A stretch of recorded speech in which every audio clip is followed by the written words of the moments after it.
மக்களே வணக்கம். நான் உங்கள் பொன்வேல் பாண்டியன். இந்த பதிவில் ஒரு சின்ன ஷார்ட்கட்ஸ், ஓகேவா? முற்றிலும் கற்பனையை யார் மனதையும் புண்படுத்துவது நோக்கமல்ல, ஓகேவா? அதாவது பிப்ரவரி 13, பிப்ரவரி 14, பிப்ரவரி 15, பிப்ரவரி 16 இந்த 4 தினங்களும் ரொம்ப முக்கியமான தினங்கள். அதை எப்படி வரிசையாக லிங்க் பண்ணி ஞாபகம் வச்சுக்கணும், அதுக்கு தான் ஒரு சின்ன முயற்சி, சரியா? பிப்ரவரி 13 இந்தியாவில் தேசிய மகளிர் தினம், ஓகேவா? தேசிய மகளிர் தினம் கொண்டாடுறோம். கொண்டாடிய அடுத்த நாள் பிப்ரவரி 14ஆம் தேதி லவ்வர்ஸ் டே, வேலண்டைன்ஸ் டே வந்து கொண்டாடுறாங்க, சரிங்களா?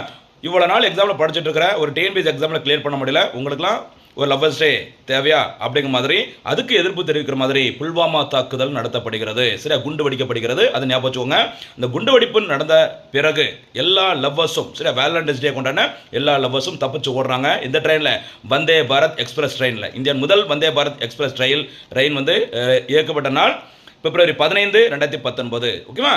அதுக்கப்புறம் எல்லா லவ்வர்ஸும் வந்தே பாரத்தில் போயிடுறாங்க.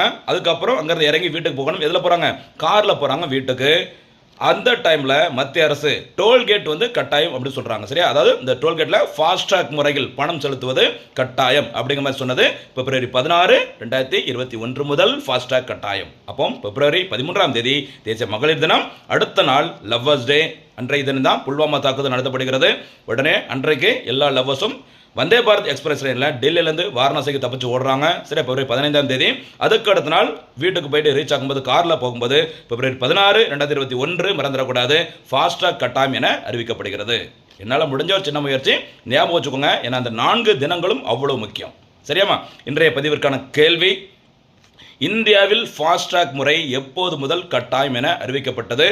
அந்த ஃபாஸ்ட்ராக் முறையில், ஓகேவா, அந்த ஸ்கேன் பண்ணி நம்மகிட்ட அந்த கார் ஸ்டிக்கர்லேருந்து பணம் எடுப்பாங்கல்ல, அந்த முறைக்கு என்ன பெயர்? ஒரு ஷார்ட்கட் நேம் ஒன்று உண்டு, சரியா? அது என்ன பெயர் அப்படிங்கிறத தெரிஞ்சவங்க கமெண்ட்ல பதில் சொல்லுங்கள்.